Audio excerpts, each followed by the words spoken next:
So it appears, Kelly, all of our elevator-related delays are out of the way. Montana State's offensive coordinator, Taylor Housewright, is who we're told was stuck in the elevator.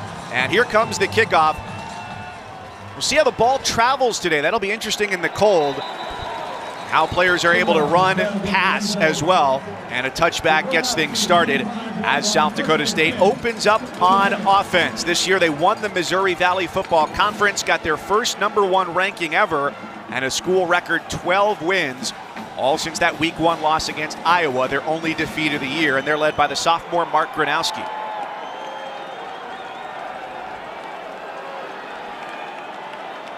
They're coming off a 42-21 victory against Holy Cross last week. Final score doesn't really tell the full story. That game was tied at 21 heading into the fourth quarter. And the first of many runs we expect to see today. Great push for Isaiah Davis, getting a couple yards shy of midfield. Callahan O'Reilly finally makes the tackle. Gain of 22 yards for number 22, Isaiah Davis. And it didn't take long for us to see the calling card for South Dakota State. Isaiah Davis is a downhill guy, and the goal is to get his shoulders going downhill. A lot of times you'll see him out of the pistol formation, and you have road graders up front that are very athletic and great at getting to that second level. Big bodies along the offensive line, all but one checking in at 300 pounds.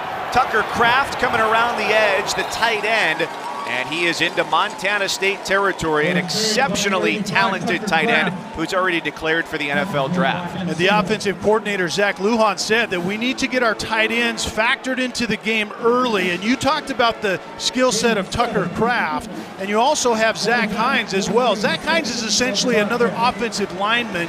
You'll see more touches to Kraft intentionally, just like that guaranteed touch right there.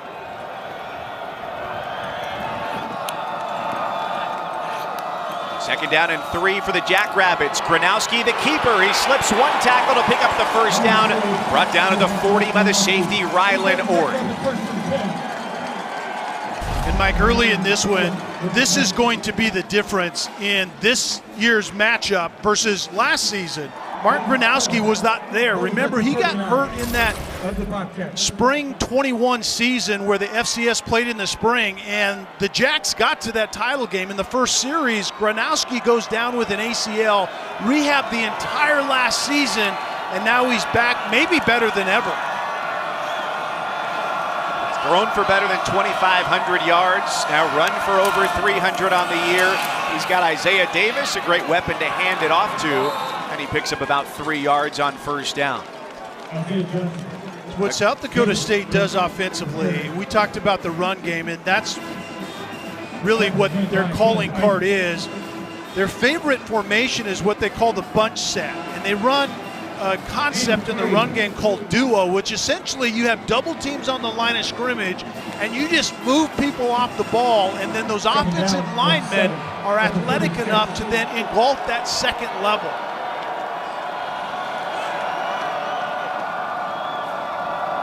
Hines, the tight end, in motion off to the right side. Gronowski to throw for the first time. He's got it over the top, and it's a South Dakota State touchdown to Tucker Kraft. 36 yards, the strike right through the heart of the Bobcats defense. And that's where this run game really pays its dividends. It's not only on the ground, Mike, but it's also in the air off of play action to a tight end like Kraft. You see him right here. It's the play action pass because the run game has already been violent. It's already been downhill. You can see the safety, number 6, step up, Miles Jackson, and just takes a look at that tight end, loses disciplined eyes, and the tight end is by him in a heartbeat. Hunter Dustman for the extra point, and that is good. One drive and one score for South Dakota State. They have put up points in bunches, in excess of 40 the last couple weeks, and a touchdown to start. And it didn't take very long. The violent run game, and then the tight end that's NFL bound gets down the middle of the field.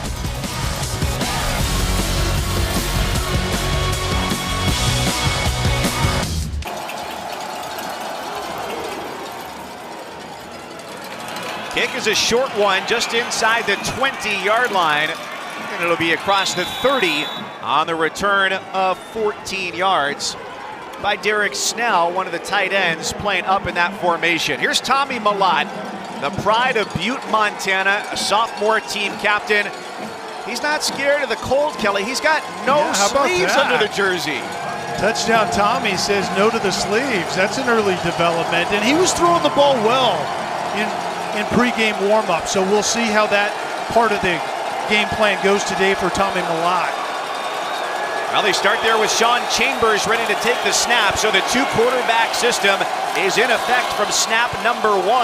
And Chambers, the former Wyoming Cowboy, runs off to the left side with a shoulder-lowering run to get a couple yards. And a lot of times when they're both in the game, Chambers will be the quarterback and Mellott is offset to Chambers, but a lot of injuries at University of Wyoming and followed his offensive coordinator eventually in Brent Vigen is exactly why Tom Chambers is in Bozeman currently. Mellott flip-flops Chambers and a couple of tight ends as well. Throws here. And a falling grab made by Willie Patterson, their leading receiver on the year. One of the things we're going to be keeping an eye on throughout the course of this game because of the cold weather is just how many times these teams throw the ball. Last week, they only passed 11 times.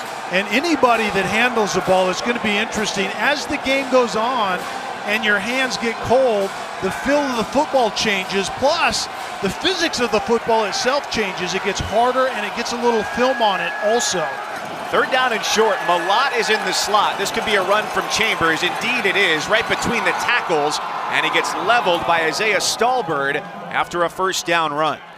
Well, we didn't see a lot of this two-quarterback system last week because Montana State was in control of that game with William and Mary very early. But we're seeing it now, and Chambers a lot of times will be the quarterback, but right now they're changing. But you see zone reads, and when the quarterback that gets the ball gets to the edge, it becomes a multi-level RPO on the outside. Pretty intriguing.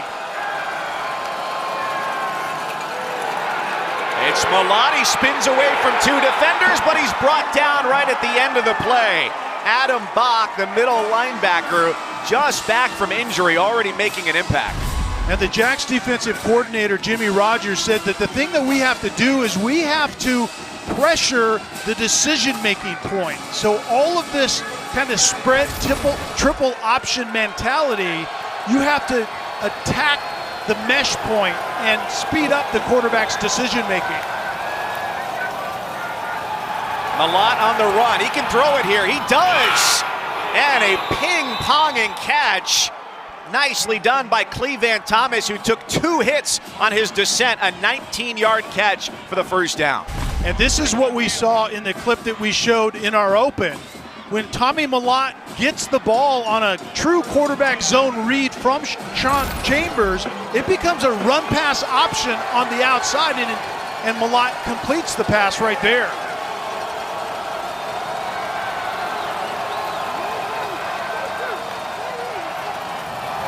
Mellott to throw under heavy pressure into single coverage. Oh, what a catch by Thomas inside the 10-yard line. Flag is down as he reached out the right hand to make that catch.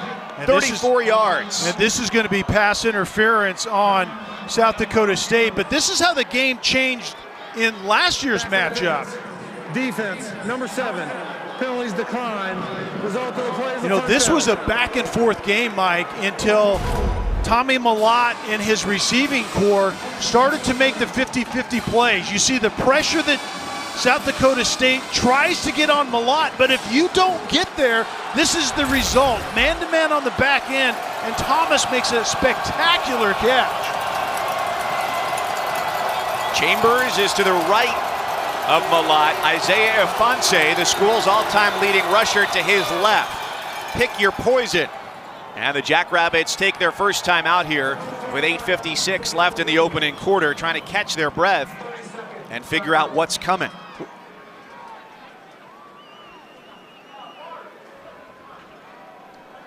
Well, we had college basketball before us and a national championship tonight. The NCAA women's volleyball matchup this evening, 8 Eastern, 5 Pacific, right here on ESPN2 and the app. And And coverage starts with the pregame studio show, 7:30 Eastern. It's Texas and Louisville. The Cardinals, winners in 5 sets against Pitt in the semis, looking to be the first ACC school to win an NCAA volleyball championship. First and goal here from Montana State, looking to settle the score with South Dakota State getting a touchdown on its first drive.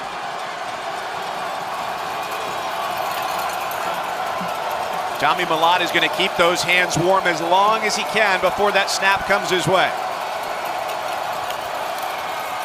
He gives it up. Afonso off to the right side, and his knees meet the turf at about the 2-yard line.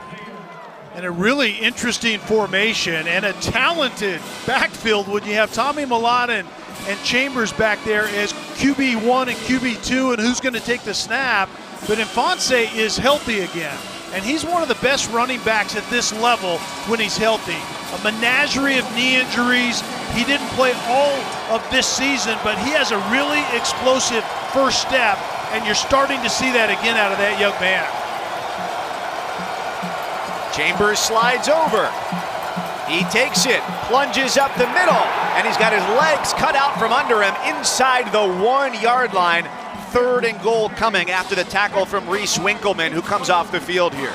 So, Mike, what you have to discern as a defense is when 2 quarterbacks are in the game is who's the actual quarterback and who is the running back, who's going to handle the ball, who isn't, and who's the biggest run threat. The bottom line is Mellott and Chambers both can run the football equally well. Chambers sneaks to the line, tries to sneak his way into the end zone.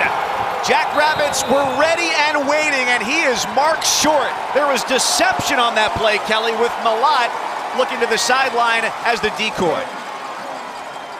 Montana State tried to sell the fact that they were confused. They didn't know what was going on. Tommy Mellott looks to the sideline. He calls Chambers over, and it's a quarterback sneak with a big physical quarterback, but South Dakota State was not fooled whatsoever.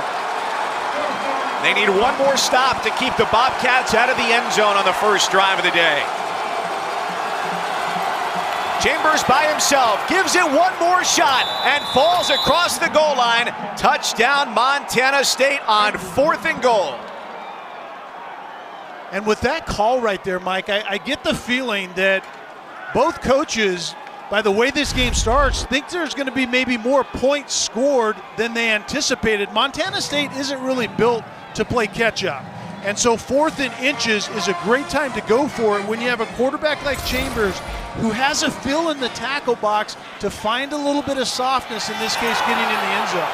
Ball gets loose on the play. Blake Glessner, the kicker, is trying to run it, and he gets pushed out of bounds around the 5-yard line. Bryce Layton, the punter, was the holder on that play.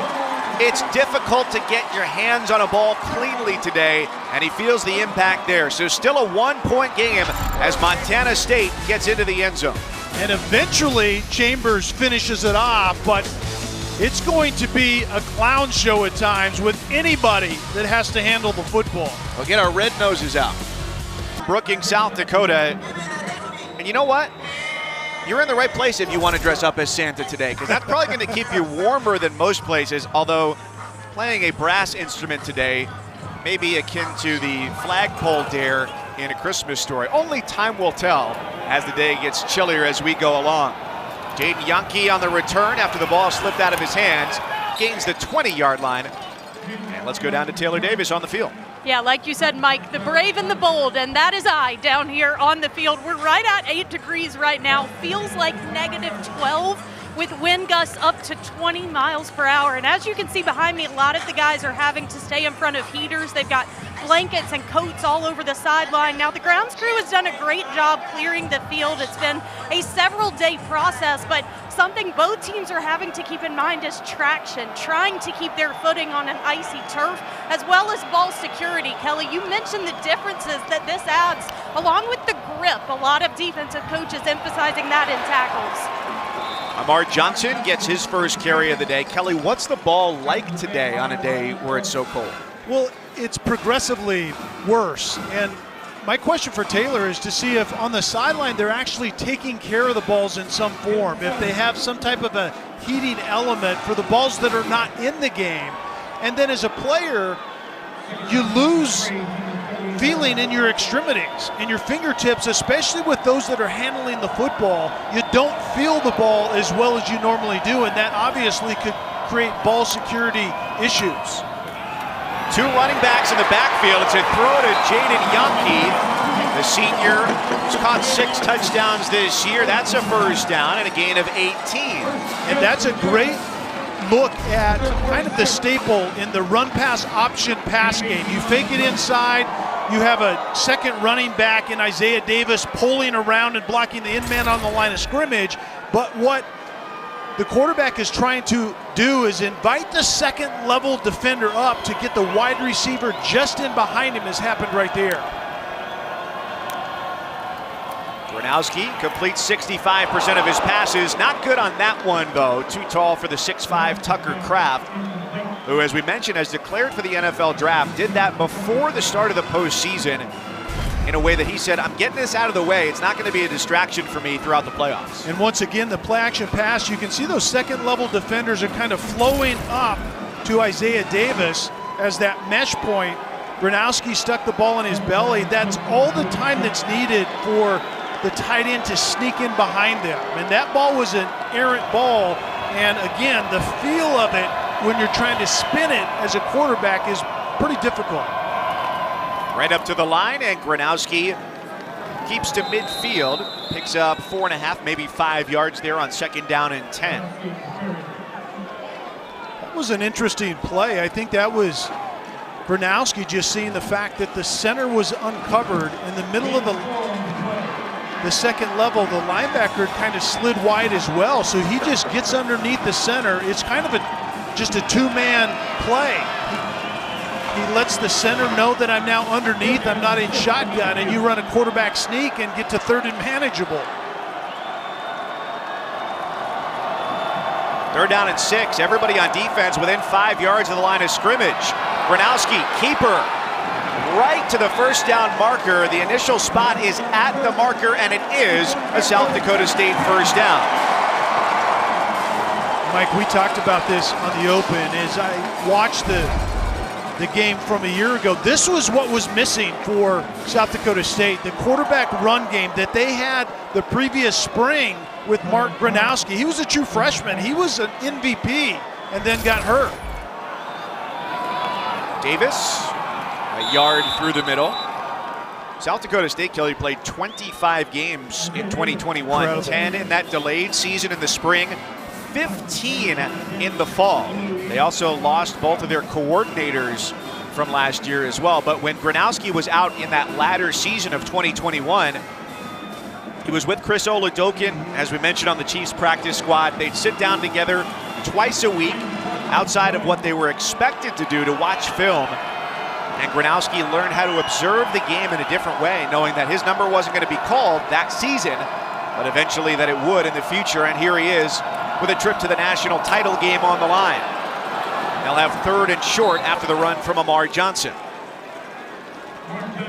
Well, Mike, that time with Chris Oladokun when Gronowski was setting out last year was vital for his growth and maturity as a quarterback. And the thing that Chris Oladokun taught him, actually 2 things. It's first of all, how to break down tape as a quarterback, how to get the most information out of what you're seeing on the screen. But then it was this kind of the art of finding answers within the play. So many times as a quarterback, the play doesn't go as designed. You still have to make a good decision at that position. They give it to Davis. He slips through an O'Reilly tackle, shoulders off another, and drags a 3rd inside the red zone. That's 220 pounds of power going for 20 yards. When you watch Isaiah Davis play, it's his effort that jumps out. It's a G scheme. The guard pulls around from left to right and leads the big back downhill. When Davis's shoulders get pointing downhill, he's a tough load to bring down, and he was not healthy in this game a year ago. And Pierre Strong was the second running back. Now with the New England Patriots, he also had the flu, so the running game was not good. Home field advantage, another big boost for them. Davis, and now inside the 15-yard line. Mike, we need to pay attention because even though the quarterback's in the game, he may not actually be lined up at the quarterback position. And we've already seen that Montana State will have a couple of quarterbacks in the game just as a general rule. But that time, Isaiah Davis took the direct snap as Gronowski slid off to his left side. So a little changeup in this South Dakota State offense. A game that keeps you on your toes today here in Brookings, even if you're in the crowd and you can't feel them. Gronowski gives it off to Davis again on the 10th play of the drive, and he just keeps on falling forward.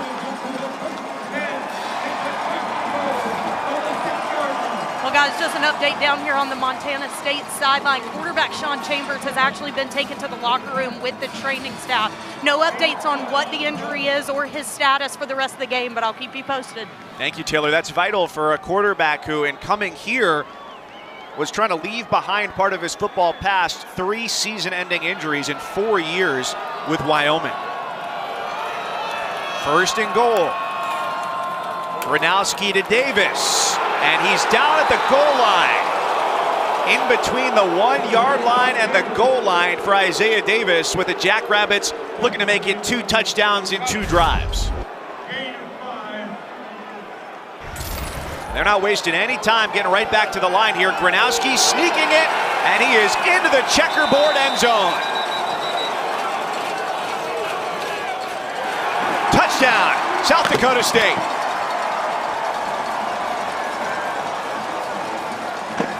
And right now, certainly Montana State defensively has 0 answers for South Dakota State's run game. And I think it's first and foremost because of the addition of Mark Gronowski now being in this game. We talked about that. If you transpose his run game onto this matchup in Bozeman a year ago, that might be a completely different outcome. I think we're seeing evidence of that right here this afternoon. That was a game where they did not score after the half. Now the 9th time this year that Gronowski has both thrown a touchdown and run for one in the same game. Gets behind Gus Miller as center, the push, and they've got the lead once again.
NCAA FCS championship coverage continues with the championship game on January 8th at 2 Eastern on ABC. And for more information, go to ncaa.com, your official online home for all 90 NCAA championships. I don't know that that guy's maybe in his right mind currently. But he did make it on TV, so there is that. There's a payoff to it. What is there is like a physiological reality when frostbite actually sets in to expose skin, and that guy may be reaching that point as we speak. Part of my prep for the game this morning was looking around the world to see places that were colder than here, and it's technically summer in Antarctica, so at McMurdo Station there, the most populated place on the continent, it's about 25 degrees today. Under 10 here today as Montana State will start about their 25-yard line, and we'll go down to Taylor. Well, guys, down here on the South Dakota State sideline, the defense really emphasizing tackling in space. Fresh off the game against Holy Cross, where quarterback Matthew Sluka rushed for 213 yards last week, and a lot of it, they said, was because lack of tackling in open space. And like coaches said to us this week, Tommy Millott is one of the best rushers they will have seen this week, and if Sean Chambers is in fact not able to go, they expect a lot of ground game from Millott. Well, Tommy Millott has run for as many as 273 yards in a game this year. And with him in the backfield, Isaiah Ifanse, the school's all-time leading rusher. They're still in good shape after showing two quarterbacks on all but one play on that first drive. Ball is loose, and it's along the sideline where the Jackrabbits begin to celebrate. The officials sorting things out as they try to get to the bottom of that human pile. This is the type of play that even adjudicated on the field, Kelly, might have replay review written all over it, with somebody might have been out of bounds on that fumble recovery as well.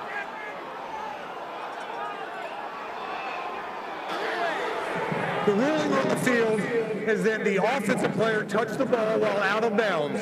It is a backwards pass out of bounds, second down. And so because Ifanse was out of bounds, the ball becomes dead when he touches it. Yeah, I mean, obviously, Ifanse fumbles the ball initially, and the ball is loose. So any player at that point in time that's out of bounds and touches the ball, it becomes a dead ball. And who possesses it after that point is a moot point. And I think that's exactly what they're saying happened. So it goes back to the last team in possession before it was touched when someone lied out of bounds. And I think that's exactly what the official is getting at. Jason Freeman, the linebacker, was the first one there. Dayton McGoy, number 0 in blue, was the second. And if this was to happen not along the sideline, you'd have to have what the rule book says is a clear recovery in the immediate and continuing action, which they did, but unfortunately, the ball being dead by them touching it out of bounds. You got to get some breaks along the way, and Montana State appears to get one there with the call on the field. And Mike, we saw another example of the ball security issues that Taylor highlighted. You know, the feeling is different. And it's different if I turn and hand the ball to you, but when I pitch the ball to you and you have to deal with that up against hard shoulder pads and all those things, the dynamics change greatly. And there we see another look at it. So the bottom line is the ball was not possessed by anybody, and then it was touched when Ifanse was out of bounds. So the ball at that point becomes dead. It goes back to the team that possessed it last, and that was, in this case, Montana State. Right now, Matt Overton, the referee, communicating with Michael Sechrist, the replay official, upstairs where we are as they look to get things sorted out. Most likely clock time. We got 26 seconds left in the first quarter. I think there's only been one play so far in the quarter outside of this one, an incomplete pass. That stopped the clock. Might have been the fastest quarter I've ever been a part of. You're exactly right. And here's the call. After review, the ruling on the field is confirmed. It's second down. Yeah, that was well officiated right there, because not only was the explanation good, but they got it exactly right in real time. And Ifanse was out of bounds when he touched it. It wasn't possessed, and so it goes back to Montana State. On a 2nd and 3 for the Bobcats. Millott looking for the edge, and he's ripped down to the 30-yard line. So what Taylor talked about with the injury apparently to Sean Chambers, things changed greatly because now the defense for South Dakota State obviously just have one quarterback to consider, and that changes the dynamics of the play calling. Couple of 12-1 teams, both undefeated against FCS competition this year. North Dakota State awaits in the title game. Jackrabbits lead after 1. Sean Chambers, one of the quarterbacks for Montana State, went to the locker room in the first quarter. He's now gingerly made his way back onto the sideline, not yet into the game. And so it remains in the hands of Tommy Malott here, 14-6. South Dakota State leading Montana State after one quarter in this second FCS semifinal game. Mike Cousins, Kelly Stauffer, Taylor Davis with you here from Dykout Stadium in Brookings, South Dakota. Third down, blitz is on. Malott with a heave, and it's out of bounds down the sideline, looking for the tight end, Derek Snell. Flag is down on the play. Pass interference. Defense, number 2. 15-yard penalty, automatic first down. That's the safety, Isaiah Stallbird. And Isaiah Stallbird, from his safety position, he's really an outside linebacker, but even as a safety, he's going to play down in the box a lot. But that's the difference right there. When he has to cover Derek Snell, who's kind of the offensive probe to some extent. They moved the tight end, number 8, Snell, all over the place, and that time it was a wheel route going vertical, and Stallbird gets called for the pass interference. They've got him at safety today to help out with a depleted core in the secondary, and this play is blown dead with multiple flags in the backfield. False start. Offense, number 75. 5-yard penalty, first down. It's the right tackle, Jacob Kettles. That offensive line for Montana State had to replace 4 starters coming into this season. Justin Perkins is, from Montana State, Justin Perkins is the center, the only starter that returned. And I think this offense really got going when those guys up front kind of evolved into a cohesive unit the second half of the season. They've got 1st and 15 after the penalty. Fonse off to the right side and gets about 3 yards there behind the group that has been called by their coaching staff the Don Joy Mafia. Don Joy being the brand name of the knee braces that they wear to help support their big frames. So they've taken to that very well. And behind them, this team has run for 332 yards a game. That's tops not only at the FCS level, but would be the best at the FBS level, one step up as well. And conversely, they're playing the number 1 rush defense at the FCS level. So this is really the matchup that's probably going to determine the outcome of this game. On 2nd and long, there is sparse running room for Afonso. Adam Bach, they say he's got the best ability on the team, came back from injury in the last game after missing 4 games. And you love a 1-versus-1 matchup, as you said. Yeah, no question. And to get in 3rd and long is exactly the wheelhouse of South Dakota State defensively. Malott 3 of 3. He throws into single coverage again, and it's Willie Patterson with the catch down the sideline for a Bobcats first down.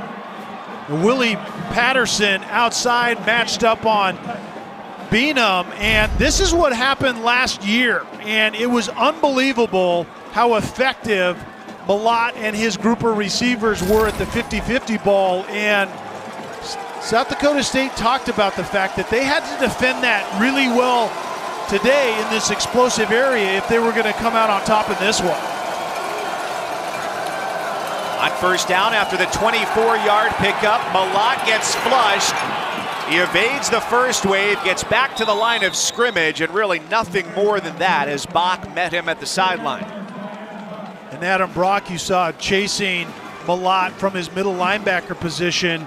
And Adam Brock has been dinged up, and He got his first playing time in a while last week, kind of a limited pitch count just to make sure that he was ready, and then had a great week of practice according to Jimmy Rogers, and is playing out there today. And according to that play, his leg feels pretty darn good if you can push a quarterback out on the sideline like Malott.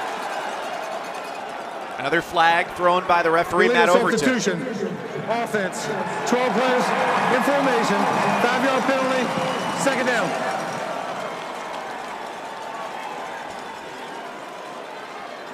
So Brent Vigen's team here on this drive has been playing whatever down it is, usually more than 10.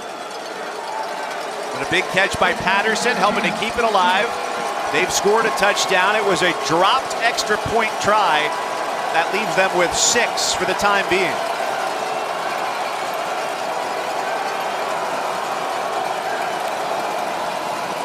Malott averages 7 yards a carry, tops for a quarterback in FCS, and he is swarmed and stopped. Jason Freeman, their leading tackler, coming up to hit him, and it's going to be 3rd and long again. A stout defensive front and linebackers that clean up and make plays. And this is a quarterback design run, and there just isn't a lot there. A defensive line that does a great job of occupying at least the 5-down linemen, and then that second level just clean things up from there.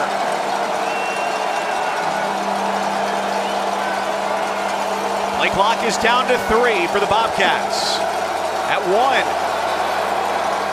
They just get it off in time. Malott rolls, and the play is blown dead.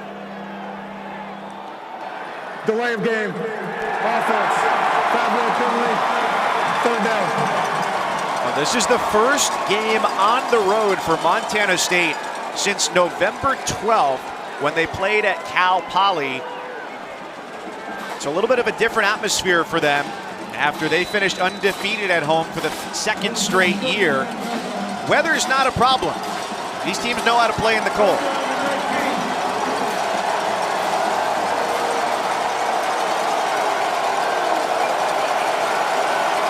Third and 19 for a team that primarily runs the ball against a 3-man rush. They do not regain the original line of scrimmage, stopped at the 34-yard line. And South Dakota State defensively was electing to rush 3, drop 8, anticipating the pass. In the end, it obviously was not that. Playing a little bit of field position as Brent Vigen in this second quarter, and rightly so. I think that you can keep the ball off this frozen tundra, I think, is the better part of the decision-making currently. Bryce Layton is on to punt. There were 3 games this year he didn't punt at all. And his short kick inside the 5, swatted back out. Normally from that spot, it would be a 51-yard field goal try, but with the win today, forget about it.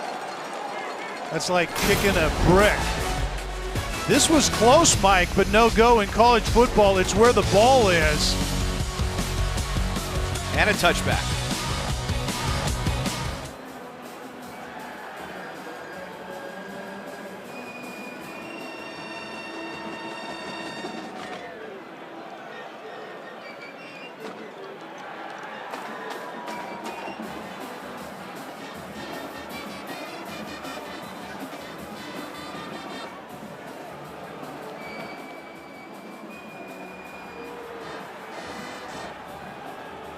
The FCS semifinals continue here in South Dakota. Now, quarterback Mark Gronowski is not the only athlete in the family. His brother Ryan is actually a Special Olympics flag football player. He was one of a few kids chosen to participate in the USA Games this past summer at the Wide World of Sports in Orlando, where he brought home the gold. Mark told me he's his biggest fan, and vice versa. He said he has learned perseverance from his brother, something that you see Mark play with out here as well, guys.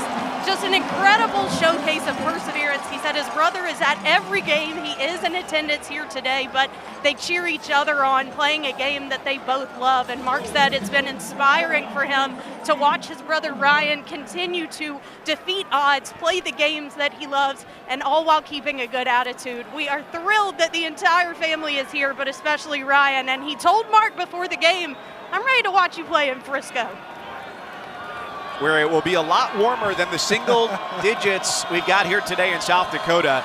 So it's Mark who now has some catching up to do to his brother here today, trying to get South Dakota State to the national championship game. Amar Johnson, the running back, the catch, the first down, and a leveling tackle by Dakota after a 25-yard gain. And South Dakota State looking sharp here on their third drive with 2 touchdowns in their first couple of drives. And a good job by Gronowski going through his progression and then just electing to dump the football off. And with the weather as it is and the feeling on the ball not being what you're used to, that's a really good decision by Gronowski right there. Johnson to the sideline to catch his breath. Davis in the backfield on first down and 10 from the 41. And it's Davis with a big hole to run through, and everybody in the rearview mirror. Touchdown Isaiah Davis, 41-yard scamper to the house.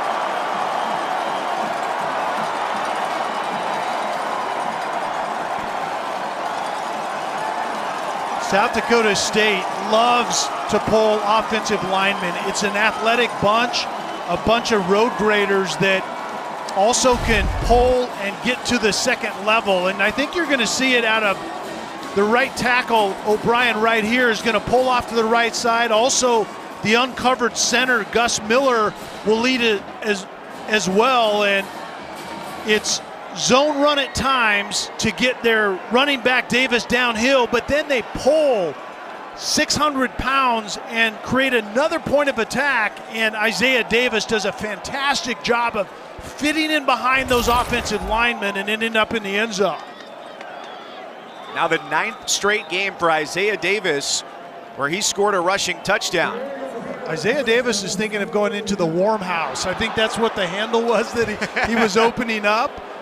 They have these houses that are warmed on the sideline, and if you're not going to be used for a while, you can duck into one of them and warm up, and that might be where we find Taylor Davis currently. So it appears as this goes to replay review, Matt Overton puts the headset on. The question is, did he drop the ball before crossing the goal line? Oh my goodness, and it is going to be close. What they're going to need to see by the letter of the law is indisputable video evidence. He may just get away with this here. Yeah, because really the way this works is the very front of that end zone line, if you're in possession of the ball, constitutes a touchdown. And so does Davis have it just as he breaks the plane? And I think at the very least this will stand as called because there isn't, that I can see, indisputable video evidence. But why do you want to drop the football? Steve Largent taught me clear back in the day to take the football and hand it back to the official, and then you don't have to worry about replays like this. We don't have the pylon cam that's right down that end zone line. So I think it's going to be, at the very least, indisputable video evidence does not exist. The ruling on the field stands is a touchdown. He just gets away with it because his body helped obscure that as well. If the cameras, that was close. If the cameras were set up on the other side of the stadium, he might have been in a little bit of trouble there, but he's over 100 yards. He's got a touchdown in 9 straight. And South he was Dakota hearing State, it from his quarterback right there. It's like, guy, just take it 5 yards deep into the end zone next time. South Dakota State is cruising right now as they open up a 21-6 lead over Montana State. This was their revenge game from a year ago in Bozeman. They've got Frisco on their mind.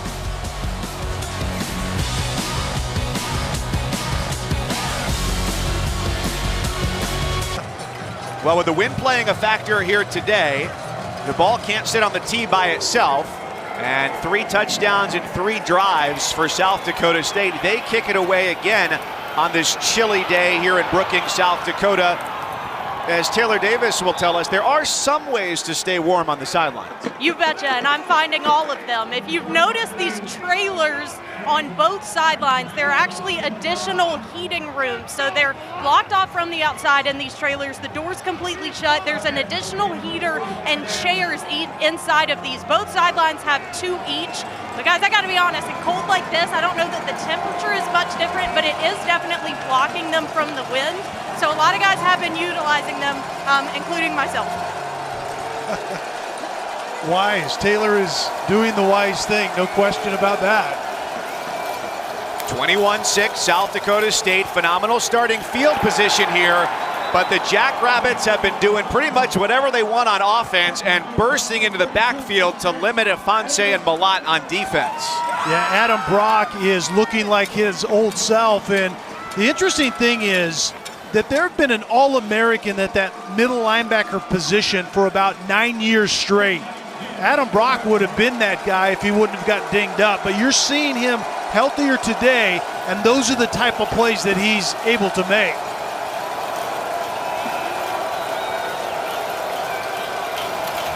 Second and 10, we still haven't seen Chambers since the opening drive of the game. It'll be 3rd down and 6 for the Bobcats. And Jason Freeman, as you talked about, in the absence of Adam Brock, became the leading tackler coming into this game.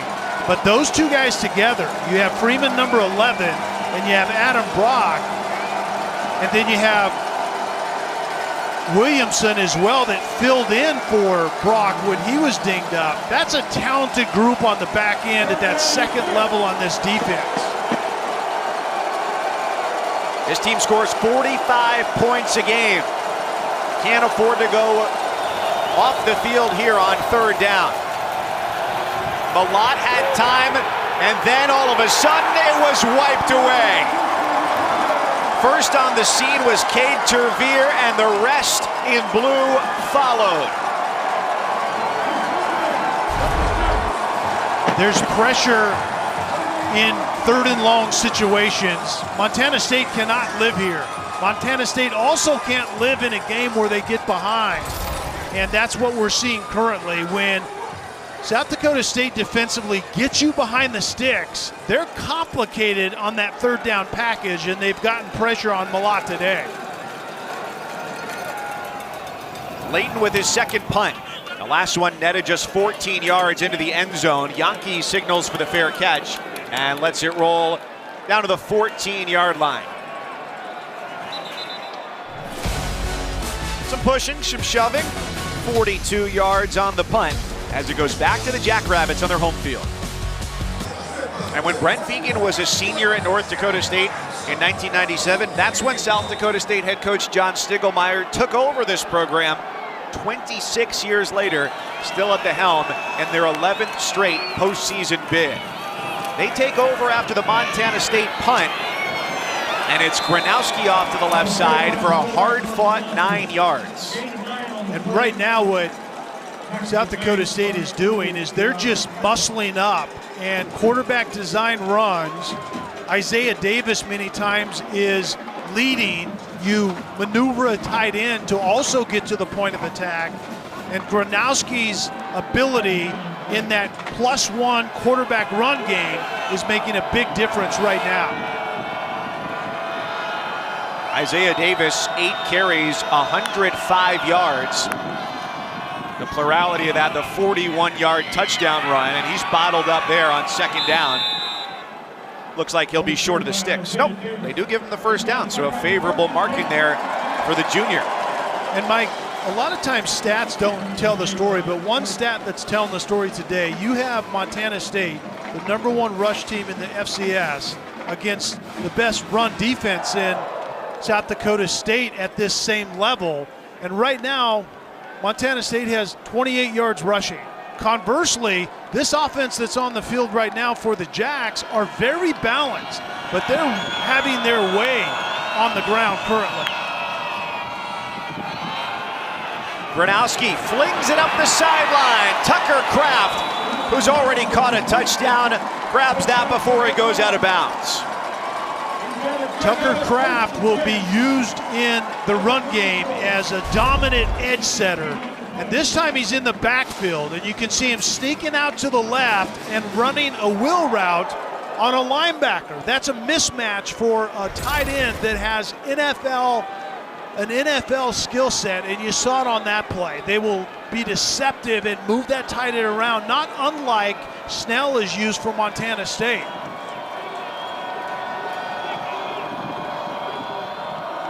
Gain of 19 on the pass there to Kraft. They had wide receivers in a triangular set off to the far right of Gronowski, which gives him some room to run off to the left as he picks up 5 yards there on the scamper. We talked a little bit about his history earlier with Taylor telling us the story about his brother, an acclaimed athlete in his own right.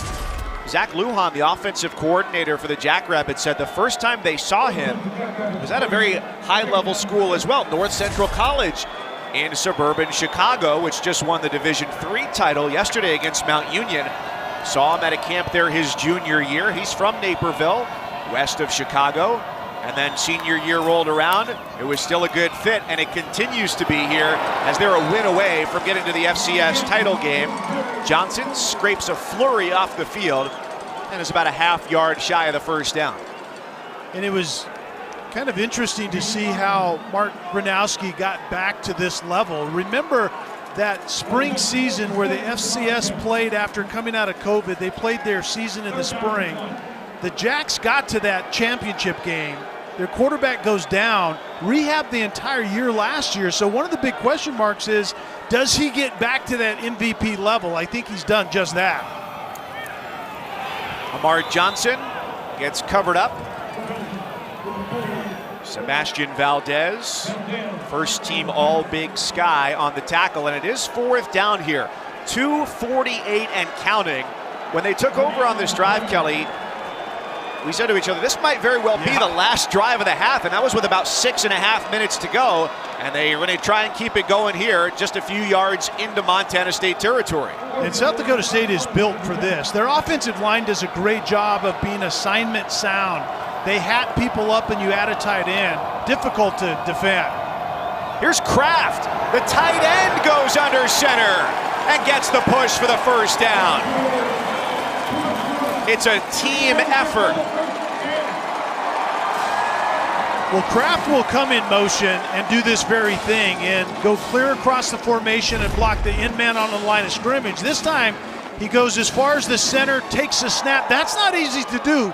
First of all, for a guy that doesn't take a lot of snaps, A, and B, the ball doesn't feel good today. But you get the ball to your massive touch guy that you talk about a quarterback sneak at 6'6", 250.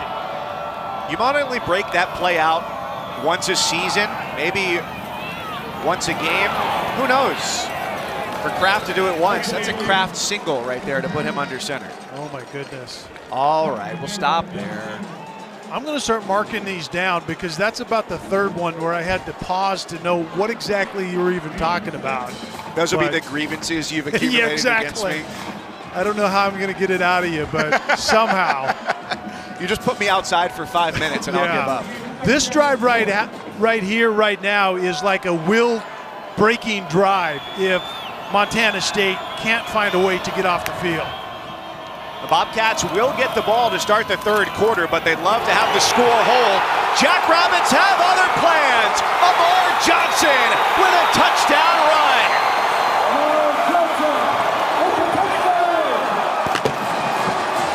38 yards into a snowy celebration.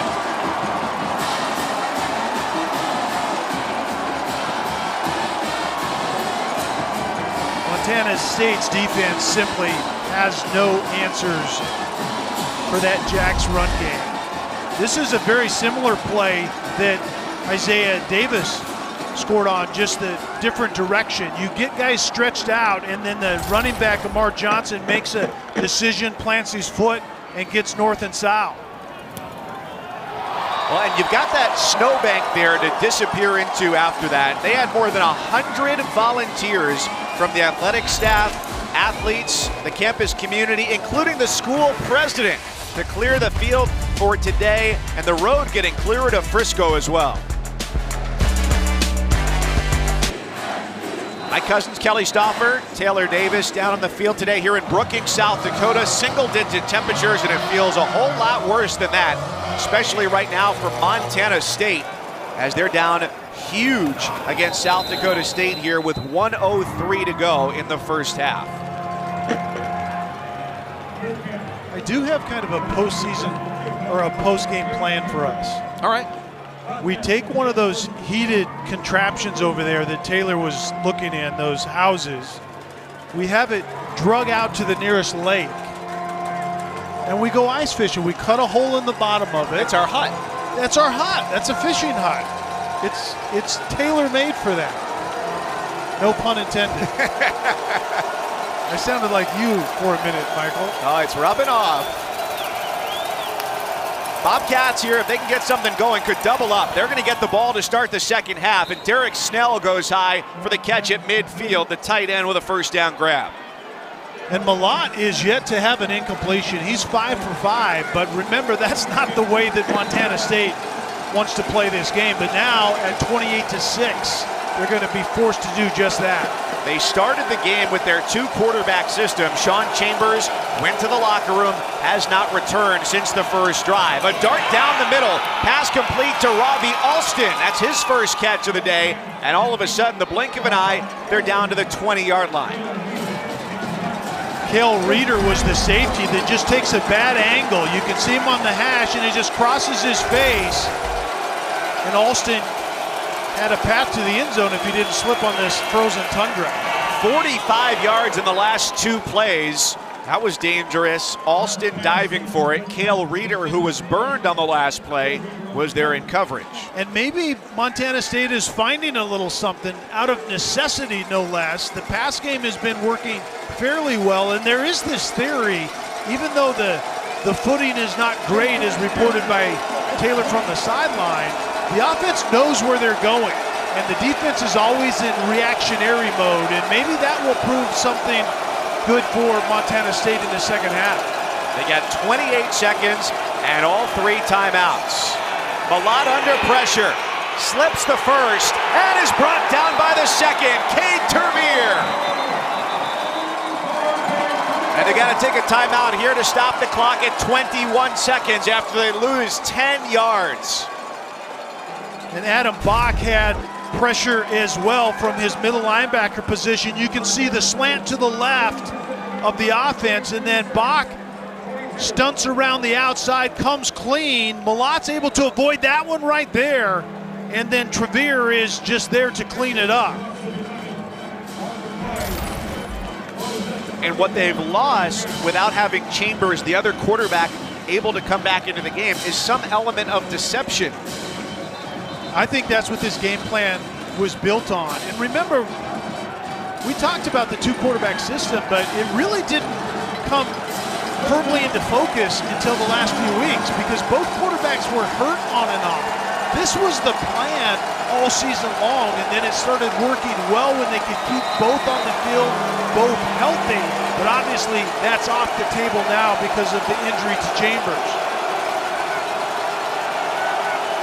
It's 3rd and 21 as they look for a score before the half. The Jackrabbits drop 8. Malott checks down. The tight end Snell is trying to get out of bounds. He doesn't, and the clock winds. They've got 2 timeouts left here. So they're going to let it run, interestingly, and you assume that means they'll set up for about a 37-yard field goal here to take things into halftime.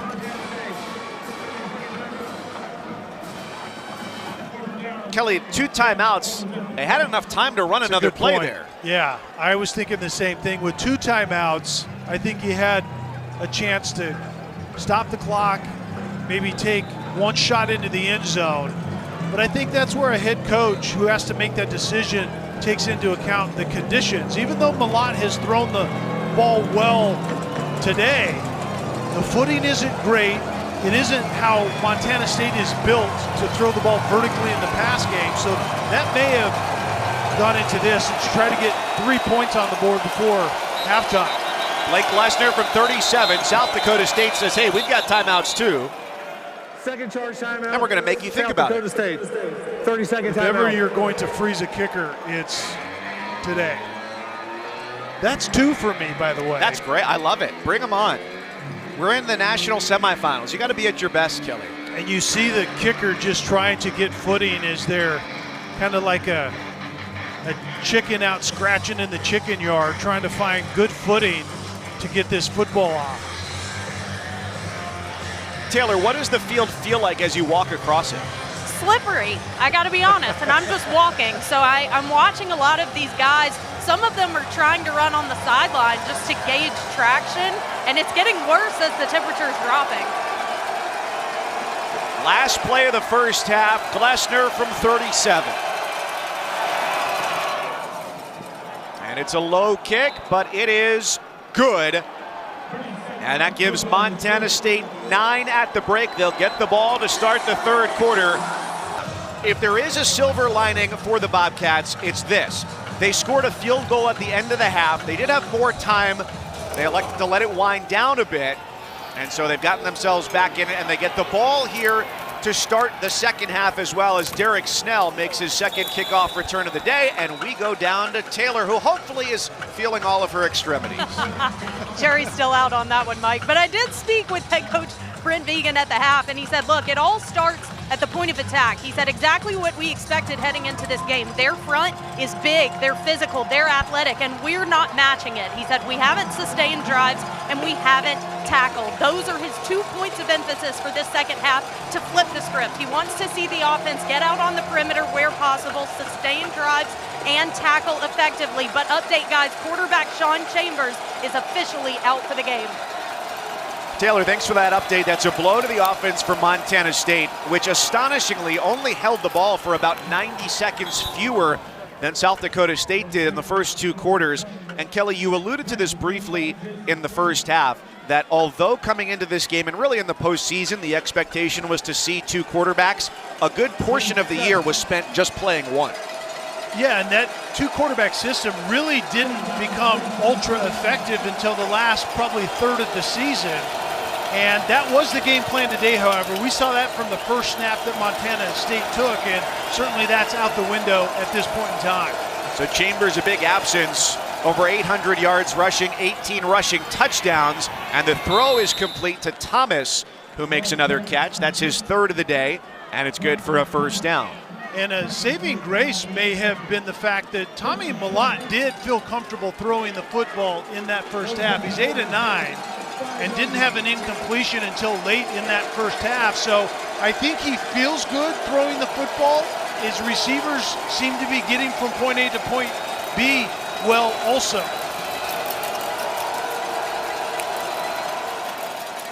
First down, it's a keeper. Bach had it sniffed out. The middle linebacker all over it. Adam Bach doesn't only have the skill set that allows him to play sideline to sideline, but he has the experience to read and diagnose so well. He's very seldom out of position. This defense for the Jackrabbits is vastly different when Adam Bach is in the middle of it.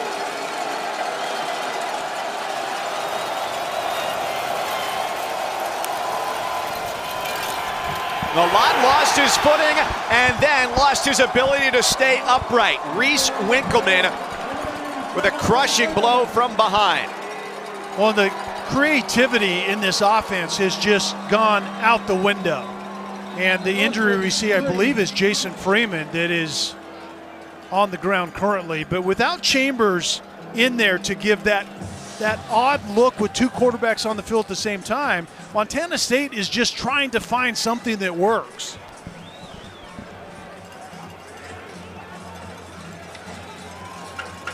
Kelly, we talked about this just before we came back to start the quarter. Their average yardage to go on 3rd down was what, about 9 yards? Yeah, it was almost 10 yards, I think 9.6. And this isn't an offense, and not many are, work well in that long down and distance. They go 5 wide. The Jackrabbits on 3rd and longs have only rushed 3 today. That's been effective, and it's tipped at the line of scrimmage. Caleb Sanders got a paw on it and knocks it to the ground. It's 4th down. And there we go again at 3rd and way behind the chains, and Caleb Chambers doesn't get much of a push, but what he does extremely well is keep his eyes on the quarterback and get in the throwing lane, and that sudden left hand gets up and bats the ball down. His defensive coordinator, Jimmy Rogers, called him a little ball of muscle. Little being a relative term when you're 270 pounds. He gets the job done. The rush almost gets there, and Yankee retreating has it at the 20-yard line on the punt return. Caleb Sanders, a lot to celebrate. Getting his hand on a 3rd down and long pass leads to a 40-yard punt, and the Jackrabbits hold to start the 3rd quarter.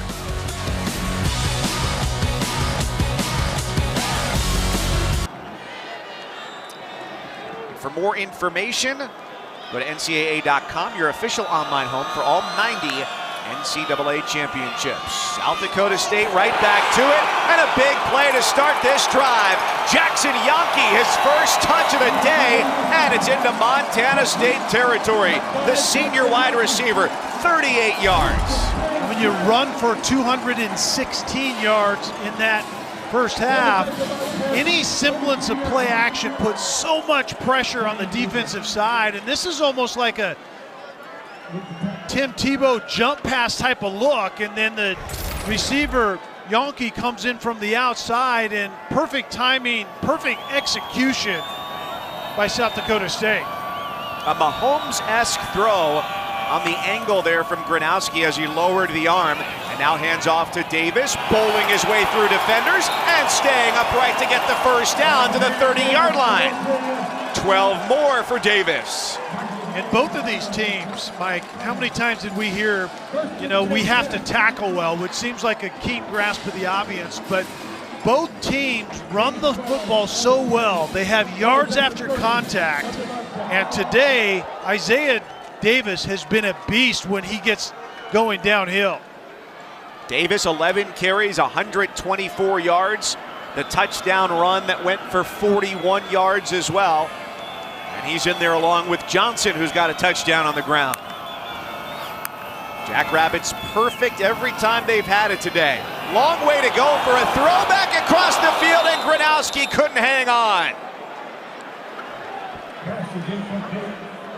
Simple work sometimes, but fun is also always on the agenda. And how about the trust with Isaiah Davis to call this play when your offense is really working well? You give it kind of on an outside zone run, and it's a throwback designed to go back to Gronowski from the get-go, but once again, you're asking someone that's not a thrower to throw it under these circumstances in terms of weather, and that's a tough ask, but the trust to allow Isaiah Davis to try to execute that was pretty outstanding.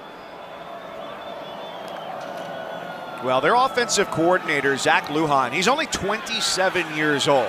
He replaced Jason Eck, who was here for 6 seasons, now the head coach at Idaho. And he told us earlier in the week, I wanted to be the next Jerry Maguire. He got a degree in economics. He thought he was going to go be a lawyer. He certainly could have been that, by the way, after talking to him. He is a smooth guy, and certainly one of the youngest at his position around the country, and has called a phenomenal game here so far today. They've scored a touchdown on every drive. #1 team in the country, going back to when they knocked off North Dakota State back in the middle of October on the road. Looking for a rematch, which would come in the championship game. The rare 3rd down, 7 yards to go, and Jackson Yankee, sinking into the frozen turf, makes the catch. Well, the interesting thing is when your offense is controlling the line of scrimmage, then you can afford to try something like the throwback from the running back to the quarterback, because you feel like you can come back and pick it up anyway. And even though South Dakota State has not been in 3rd down much today, there's that trust factor that our offensive line is kind of dictating terms right now in this football game. That was only the 4th 3rd down they've faced on the day. They're 3 of 4 converting 3rd downs. Gronowski with the inside feed, and they have found a multitude of ways to get it to their tight end, Tucker Kraft. There are multiple ways to get it to him. The tight end that's going to carry the ball is right here, but you're going to pull two different players to the point of attack. And it's just an automatic, guaranteed touch to the guy that we want handling the football. And a move tight end that has the ability to run routes, the ability to set the edge, but the ability to carry the ball in plays like that is a huge advantage offensively. The tight end Kraft with a touchdown catch, a sneak from under center. He took that short forward pass there. There's a flag here as the Jackrabbits were getting up to the line of scrimmage with 9:05 to go in the third.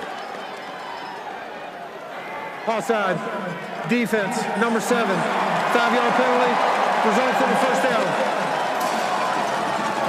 That's Ty Okada in the secondary.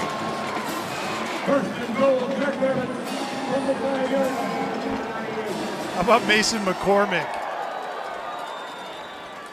WWE move right there. He's one of those captains on that left side, and that's the reason South Dakota State is dictating the terms, because of those two guys on the left side, and Greenfield and McCormick are just road graders. All-Americans, first team, All-Missouri Valley Football Conference on the left side of that offensive line. It's floated to Johnson, and there's nobody in coverage. Another Jackrabbits touchdown. That one the easiest of the day. That was way too easy. It's certainly a broken coverage, a busted coverage.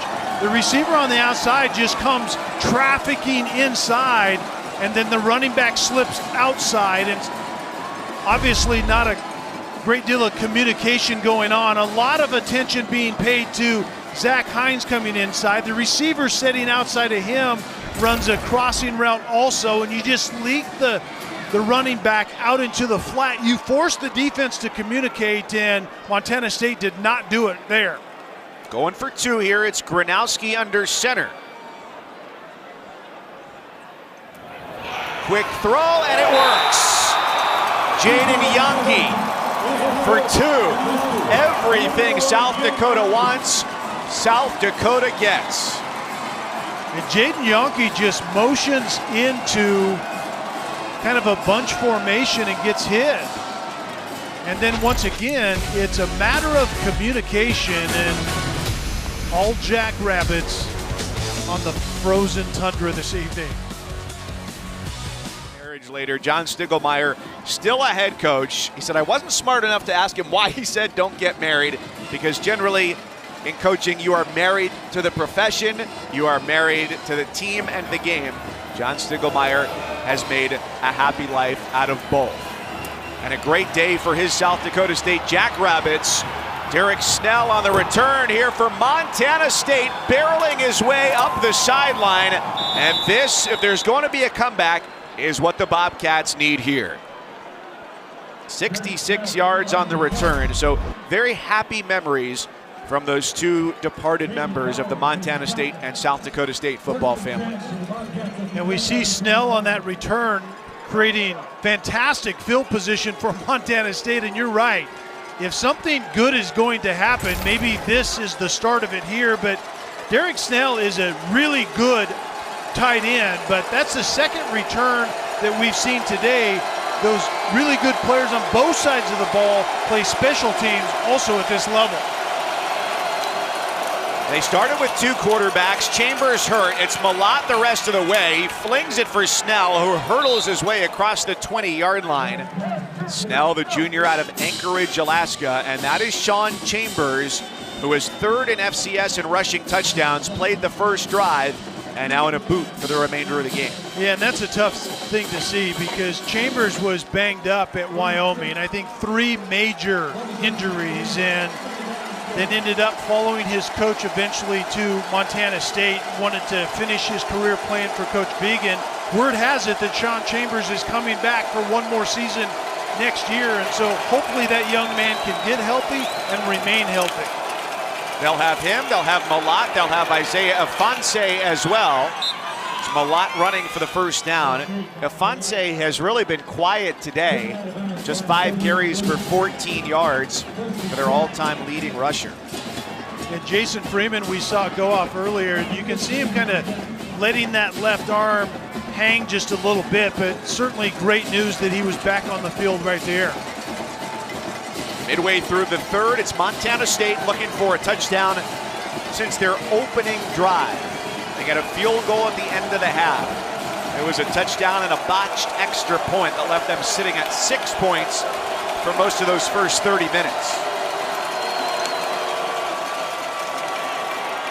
Design run for Malott, and the avenues are all shut down. It's a loss of a yard.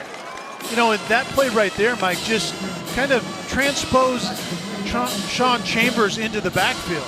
You have the zone read with 2 quarterbacks, and both of them are a threat.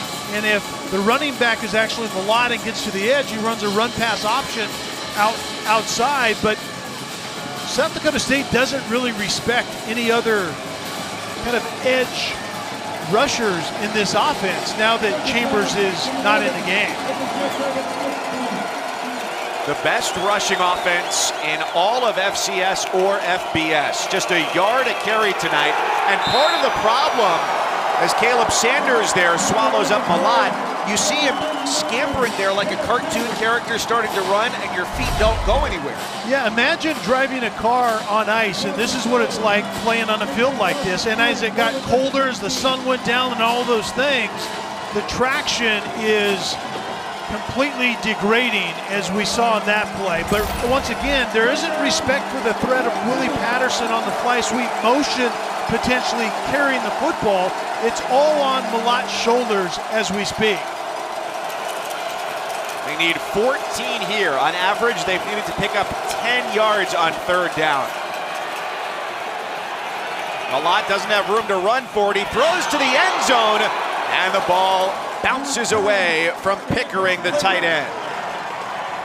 And Pickering certainly should have caught this football. That was well done by Malott. Climbs in the pocket, slides to the right, keeps his eyes downfield, and finds Pickering, and this ball just slides right through. And that's what I was talking about. The feel of the ball is completely different. A, it's hard, and B, there's this film that gathers on it when it gets hard, and you saw it right there. That's a play that Pickering normally makes without a question.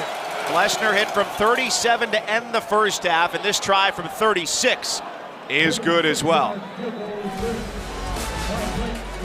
They get a field goal, but it's touchdown territory here as they trail 36-12 on the road.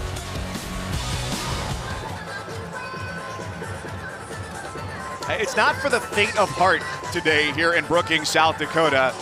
With the temperature hovering near 0, we started just near 10 degrees. The feels like temperature well less than that, into the negatives. Zach Lujan, the offensive coordinator for South Dakota State today, trying to win their 13th game of the year. He's just hiding behind that pole there. There he is with the glasses on.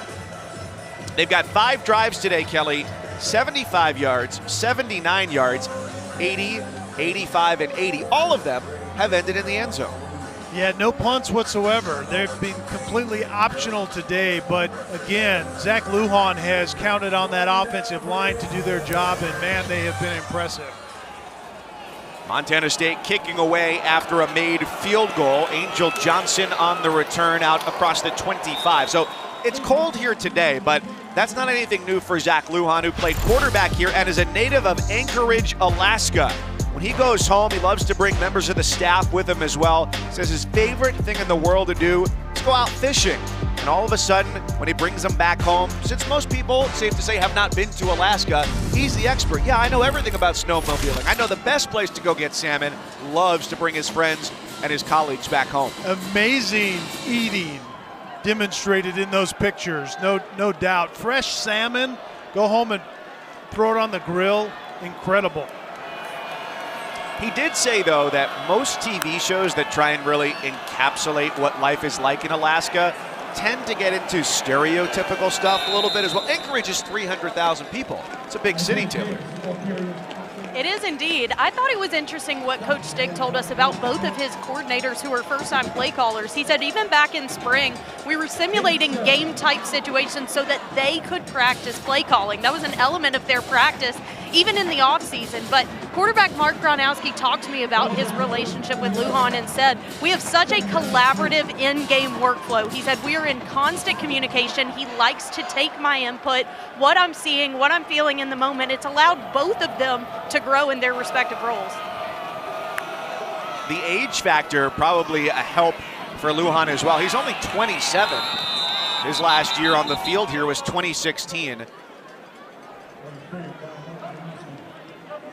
From Alaska, 0 degrees in Anchorage, 6 degrees here, but it feels 17 degrees colder.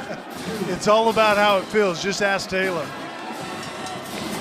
Taylor Davis bravely traversing the sidelines today, heated jacket, gloves, and all.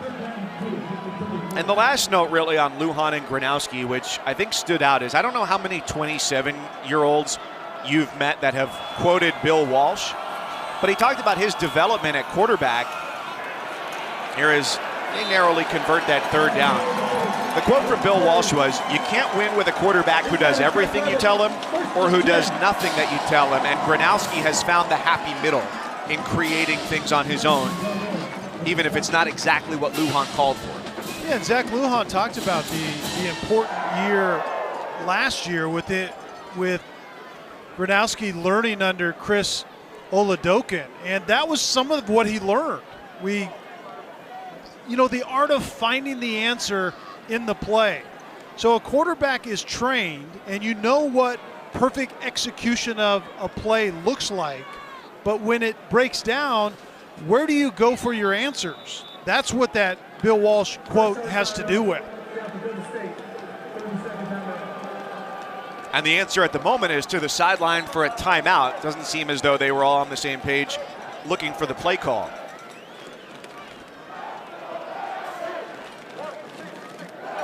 Well, coming up next over on ABC, it's the New Mexico Bowl.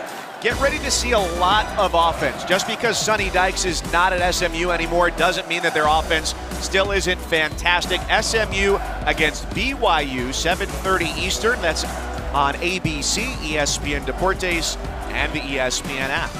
Yeah, I read one of the best quotes of the year by a coach. As you see the offensive numbers right there, it's off the hook. Kalani Sitake, the head coach at BYU, said, I'm trying to wrap my mind around analytics, but this keeps sticking in my head.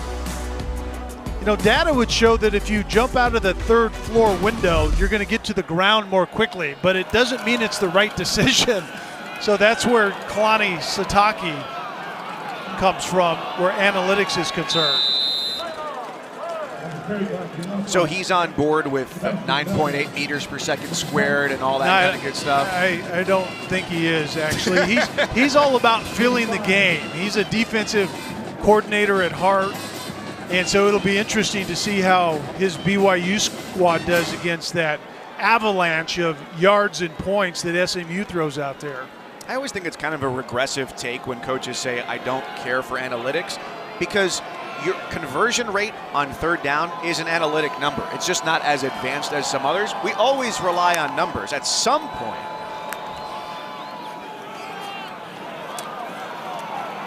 if we have better information to analyze the things in front of us, it behooves us to use it. Yeah, I'm with you. I mean, you've been using analytics to make decisions like that. I get where you're coming from, but I'm not willing to jump out the third-story window to prove it, however. I'm not willing to step outside at the moment. That's true.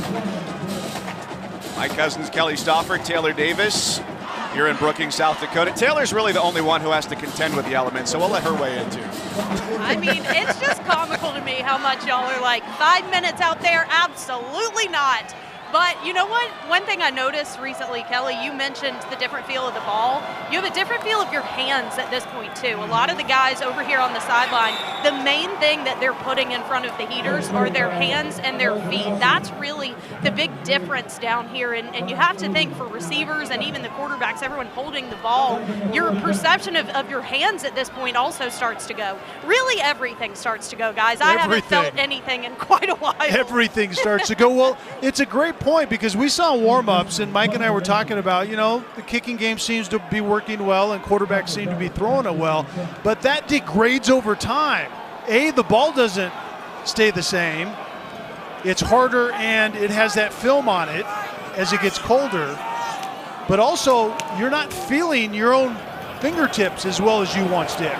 Hunter Dustman punting for the first time today, giving way to Taco Dowler on the return. And he's up near midfield. He had an 80-yard punt return for a touchdown last week, and he's just been waiting to get going here today. But that's the first time that they forced a punt, and he returns it for 27 yards. Yeah, and the other part of the game for Montana State that obviously hasn't gone well is just you can't kick field goals in the red zone. And you have to finish in the end zone with touchdowns when you're playing South Dakota State, and when they're running the football like they are today, it's a tough uphill climb. The top rushing team in the country has been limited by South Dakota State to just 20 rushing yards through almost 3 full quarters. Option, it's Ifanse across midfield. Gains about 7 there on first down. And that's the play that Ifanse fumbled in that first half. It looks like at the outset is a kind of a tight quarterback zone read, and then Ifanse bounces outside and it becomes a speed option, just simply optioning off the end man on the line of scrimmage, in that case to the left side. Montana State scored 33 points in their first playoff game and a school record 55 last week. Most they've ever scored in the postseason. Just 12 here today through 45 minutes. And they will face another third down with the field flipped as we go to the fourth quarter. The North Dakota State Bison away. So does Frisco, Texas. 15 minutes to decide an FCS finalist.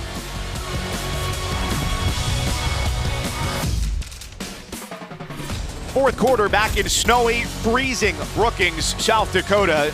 The Jackrabbits jumped out to a 7-0 lead. Montana State made it 7-6, and that's as close as it's been. 36-12 here to start the fourth. That says it all. Coldest home game ever that they've had here. Previously it was 15 degrees. Today we're at 6 and it feels like -18. It's third down and 4 for Montana State and their comeback effort as we start the fourth quarter. And Tommy Mellott goes backwards. Caleb Sanders was the first one there. Reese Winkleman right behind him on the trail. Fourth down. Montana State feeling the pressure build even more. And Caleb Sanders is one of the best players in the FCS level, and the coach described him and Jimmy Rogers as twitchy, and he rarely loses a one-on-one matchup, and that time it wasn't particularly well blocked, but Caleb Sanders is going to be disruptive most of the time nonetheless. Kelly, I know we just started the fourth quarter, but would you give consideration here for Montana State to go for it on 4th and 7? Yeah, it would certainly. Well, there you go. And they draw up something that fails. Instead of straight up going for it, they tried to fake the punt, and the Jackrabbits, as they have been all day, were ready. And to your point, Mike, I rather would have my offense out there running a play with guys that are used to doing it, because what South Dakota State did right there is what's called defense safe. They kept their defense on the field, meaning we're expecting this as a possibility, and Adam Bach was right in the middle of that. It fooled absolutely nobody. They gave it to Taco Dowler, the talented wide receiver and return specialist. But instead, they turn it over, and South Dakota State takes over near midfield. Gronowski throwing into traffic. Jackson Yonke, the receiver, and he pulls it down right in front of James Campbell for 26 more yards. The back shoulder throw, and it was very well thrown by Mark Gronowski. Jason Yonke is just press man coverage outside. Campbell has the coverage. He gets a little bit over the top. It's so hard to defend when thrown well, and that one was by Gronowski. Gronowski is 10 of 11 through the air, 189 yards, and 2 touchdowns. The sophomore from Naperville, Illinois, looking to pilot this team on a return trip to the national championship game. They were there in the spring of 2021, and they may well be headed back if they keep playing like this for one more quarter. First and goal after the Isaiah Davis run of 19. Take your eyes off the football for a minute and just look at the assignments up front. You see offensive linemen covering up defensive players. It makes it easy for Isaiah Davis then just to plant his foot and get up the field. Tucker Kraft gave up a little penetration inside of him, but the offensive line is so assignment sound, they force the defensive front to beat them as opposed to get anything for free, and it's been spectacular to watch that front tonight. On first and goal, Gronowski throws, and it's knocked away. Nicely done by Dakota, leaping to deflect that pass intended for Kraft. And that might have been the first slightly questionable decision today by Gronowski. This was well covered from the get-go, and I think Gronowski made up his mind early, expecting the defender to be slightly behind Kraft, but that was a really good defensive play, and there were other options if Mark Gronowski would have just simply hung onto the ball just a little bit longer.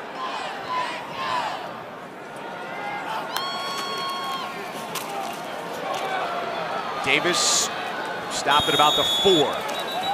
Callahan O'Reilly, Sebastian Valdez team up to stop the junior running back. It's 3rd and goal. They could go back to Kraft here. Their tight end, an NFL prospect who's already declared for the draft. Davis, a phenomenal day, 158 yards on the ground, and Gronowski a threat to take it from quarterback. Yeah, you just named them all, and this is what was missing in this matchup a year ago, was the quarterback +1 run game, along with the weapons you just talked about. Isaiah Davis was banged up, and Kraft was somewhat ineffective, and Chris Oladokin, who was the QB last year, was not a runner.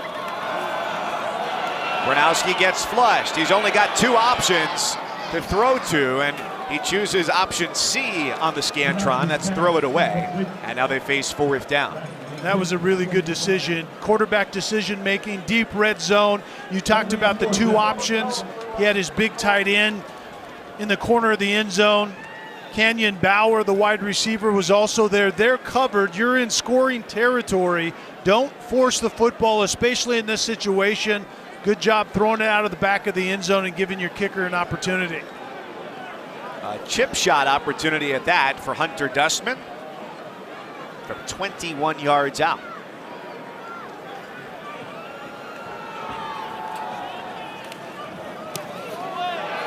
And the field goal makes it a 4-score game. South Dakota State up 39-12 over Montana State. Forget about music. Football is all about Bad Bunnies tonight. These Jackrabbits are juiced. Tough night in what feels like sub-zero temperatures for Brent Vegan and his staff. It began with a delay to our game because his offensive coordinator, Taylor Housewright, got stuck in an elevator trying to go up from field level to the booth, and they fell behind 7-0. They got as close as 7-6. This has really been a banner year for them, 12 victories.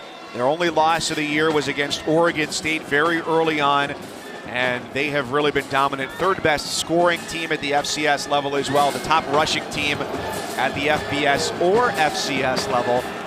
And if you go beyond that, Kelly, as well, they were a better rushing team this year than all but 3 teams at the Division II or Division III level as well. Yeah, and that really is a staple of who Brent Vigen has been for quite some time. Remember, he was a tight end at North Dakota State, then a grad assistant in Fargo, worked his way up the coaching ranks as being assistant here and there on that staff, eventually becoming the play caller, and then went to Wyoming with Craig Bowl. And so he's well suited for what he's doing, and what he's really intending to do is essentially recreate in a slightly different way North Dakota State in Montana. And the keys to that lie in A, getting the guys who are local. Tommy Millott, a perfect example from Butte. He's a team captain only as a sophomore. And then finding the guys who are Division I talent, but maybe not the right size or the academics that the FBS schools are looking for. Yeah, and also this day and age, you can insert a transfer here and there. What you talked about, the guys that don't cut it for one reason or another at the FBS level. As we see a quick pass over the middle to Taco Dowler, but that's the way you build your program. And there's a foundation in kind of how you have to go about it, but there's also an attitude in the things that you want your program to stand for. And it's toughness, it's physicality, it's the offensive line controlling things, and they haven't been able to do that tonight. But you're right, Tommy Millott is a great cornerstone for this program going forward, regardless of the condition of Sean Chambers. Millott was about 5 yards behind the line of scrimmage. He salvages that play to make it a plus yardage operation and gains a couple, sneaking his way through the middle. There is Sean Chambers, who joined this team from Wyoming, and unfortunately he's got a boot on his foot after 3 season-ending injuries in 4 years playing in Laramie. And if you look at this team going forward, I mean, essentially their offense comes back intact, including Chambers. And so the 2-quarterback system will be alive and well again in Bozeman. You got a couple of receivers who are in graduate years, Alston and Thomas, 2 of their top receivers, but this is a primarily rushing-based attack. Yeah, and that's really an area that they could afford an upgrade. And you see South Dakota State once again getting pressure. It was the same stunt that we saw Adam Bach get pressure before. This time it's Savion Williamson. The defensive line slants to the right. The middle linebacker loops to the left and hits their mark on the quarterback, Millott.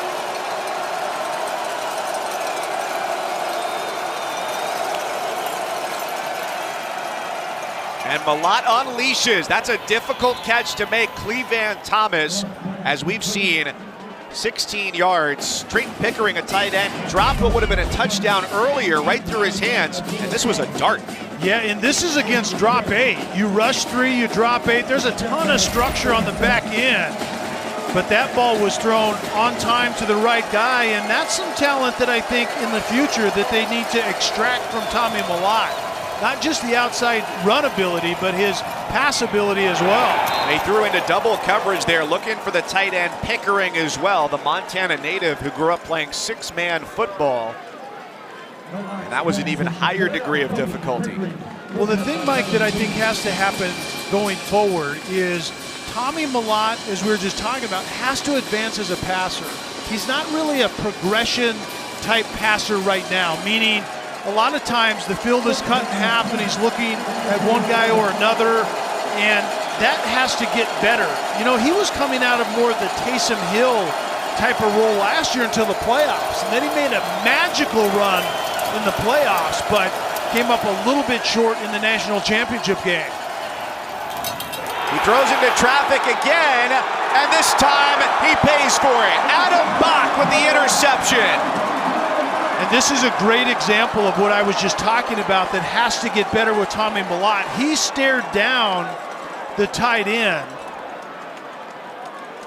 As you see a player down, is that Tommy Millott? Roughing the passer. I believe it is. Defense, number 53. 15-yard penalty from the previous spot. Automatic first down. The penalty is on the defensive lineman Caden Johnson, and Millott is still yet to rise to his feet at midfield now as he's helped up. And Malott stood in the pressure of that pressure applied by Johnson. And Johnson just takes maybe one more step. I didn't see that anything was egregious there, but we'll keep an eye on Tommy Malott and let you know how he's doing when we come back from this break.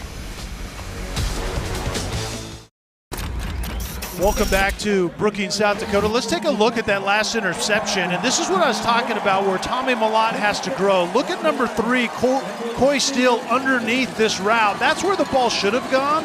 Instead, he gets locked in on Derek Snell at that next level. Obviously bracketed inside and out. Throw the ball underneath to a crossing route that's open accurately, and Coy Steele is coming out the backside with yards after the catch. Here's Sean Austin playing quarterback now as he steps in and takes over for Malott, who was slow to get off the field on that last play. Otherwise would have been Sean Chambers, who's wearing a walking boot on the sideline. And Malott coming out for one play and is back onto the field.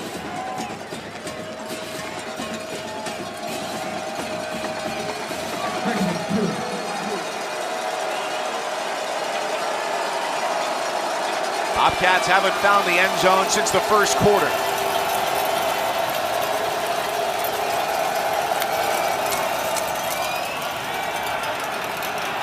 Malott on the scramble from 10 yards out, and he's plunked out of bounds by Isaiah Stallbird.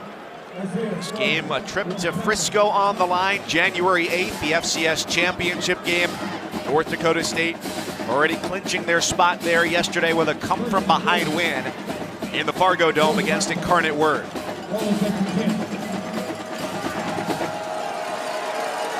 Montana State was in that title game last year for the first time in 38 years. Lost to the Bison by 28 points.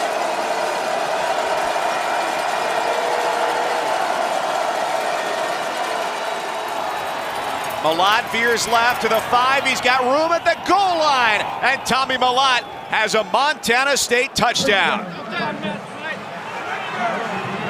Tommy Malott is down after that play once again. You can see the blood on the left elbow, and he was banged up 2 plays before. Sean Austin comes in for 1 play, but that's what Tommy Malott brings to the table. The question is, can he play like that and remain healthy?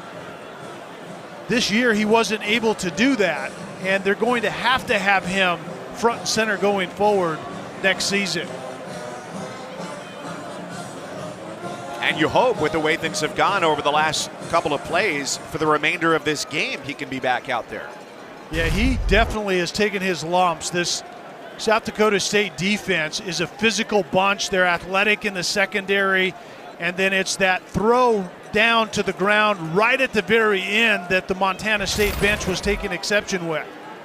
Taylor, what have you seen from Tommy Malott today? Ridiculous toughness. That is how I would describe it. I mean, this guy, first of all, he's not even wearing sleeves. Can we acknowledge that for a second? But the hits that this guy has been taking, you know, possession after possession, and one of his teammates actually over here on the sideline when he came off offered him a jacket and he declined. I mean, this guy is a fighter. And he's out on this snap with Austin, the redshirt freshman, back in at quarterback. Lee Van Thomas in motion. Austin running, he throws to the end zone, and it's knocked down. Stallbird with a hand on it is stalwart in the end zone, and it stays a 21-point game. Taylor Davis talks about Tommy Malott's toughness, and there is no question about this guy being the toughest guy in the room most of the time. We got to find a way to keep him on the field. Great effort to get in the end zone there. Tis the season here at South Dakota State in Brookings, where the motto for the Jackrabbits today has got to be, revenge is a dish best served cold, and that is near freezing here today as they're... It's below freezing. Just ask Taylor about that. Feels like -18 here in Brookings. Montana State just getting a touchdown, denied on the 2-point conversion, down 21 with 8:08 to go. Mike Cousins, Kelly Stauffer, Taylor Davis, brave in the elements today. And here comes the onside kick try. That did not travel 10 yards, and the Jackrabbits pounce right on top of it. They take over at the Montana State 43. Kenyon Bauer does a fantastic job of anticipating this. It's the short kick. The kicker is actually intending to recover this, but the kick receive team can touch it before the kickoff team can, and Bauer understands that. Very well coached football team on both sides, but in this case, the Yellow Jackets knew exactly what was coming. Excuse me, the Jackrabbits. Did I say Yellow Jackets, or was that just in my head? You did, but perhaps you were thinking about a prolific rushing offense. That's what Montana State has had this year. I was thinking the Yellow Jackets that would not be surviving in this climate currently.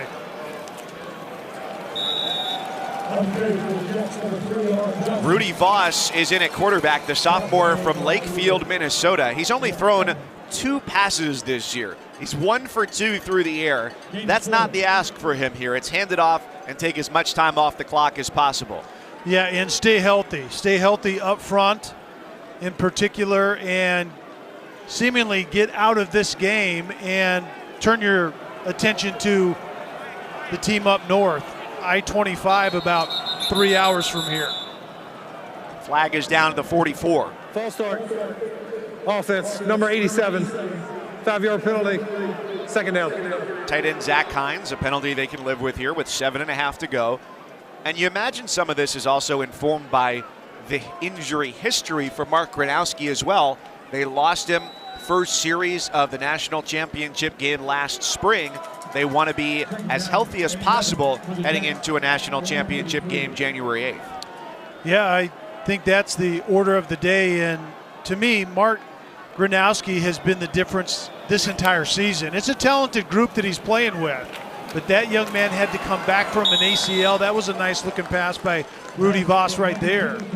But Gronowski has been incredibly sharp today. His decision making in the run pass option game started early to his big tight end in Tucker Kraft. And certainly the payoff in the quarterback sneak. The decision making in the pass game has been good, but it's been the added hat in the run game that has been the difference. And going forward, there's the ability to expand the run game when you violently run downhill and the defense has to put extra hats into the game, and then all bets are off in the one-on-one pass game. Voss had pressure bearing down on him. Callahan O'Reilly was in the vicinity, so that forced the back foot throw. But for Gronowski, the starter for South Dakota State at quarterback, this is a guy who makes things happen around him. He's a mechanical engineering major, and he got his professors to move his finals so that his schedule would work better with football. Who does that? As a sophomore, no less. And his professors obliged, and he got his plate cleared so he could concentrate on this football game, and that work paid off. The Jackrabbits have scored 5 touchdowns today, a field goal, and that is just their second punt of the night. They are 6 minutes, 21 seconds away from a trip to Frisco and the national championship game.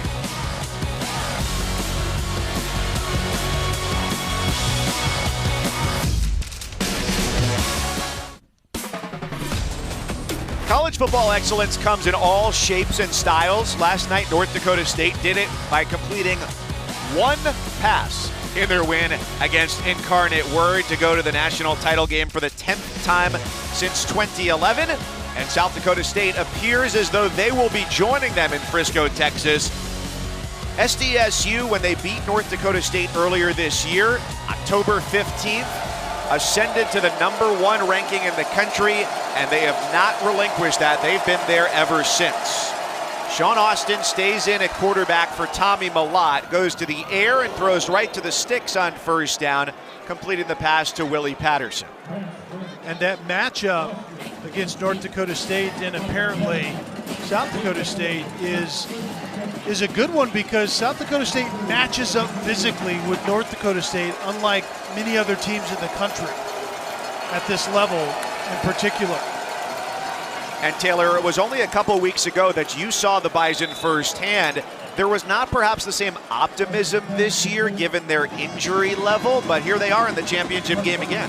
You know, it's a wealth of riches when you have a season like that and people are disappointed, right? But I guess that's the other side of the success coin. But Kelly, I think you nailed it. It's the parallels in, you know, athleticism and physicality. Specifically, what stands out to me is the offensive lines. Both of these offensive lines are physical, aggressive units led by veteran leaders, and then their quarterbacks both have really come into their own. And, you know, that NDSU offense, that A gap is really their identity, but it's how they formation the offense off of it. I think it'll be a physical, run-heavy game, but I mean, a battle of the Dakotas, like what more could you ask for? Yeah, no question. I love the thought of that matchup, and I think a lot of people were hoping for that. Certainly the people here in Brookings were hoping to get to that point and take one more step than they took last year in losing this very matchup a year ago.